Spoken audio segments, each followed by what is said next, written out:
سلام دوستان عزیز، دوباره اومدیم سر آشپزی دیگه.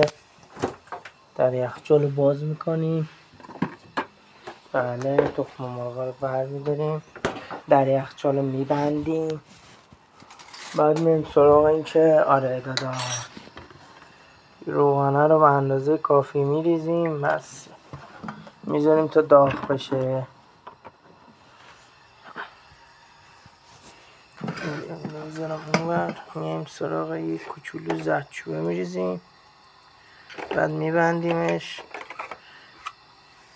اینا نمیدونم چیه، همینجوری میریزیم.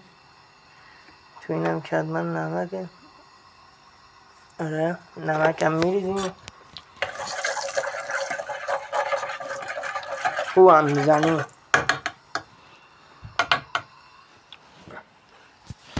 بعد که اینا ریختیم، تخم مرغا رو در میاریم. 1 و 2 تا بسه واسه امروز. داداش سوخت. بعد تخم مرغ اینجوری این رو توش اینو برمی‌داریم، این رو توش. بعد به قاشق هم برمی‌داریم. به چی شد، چی سوخت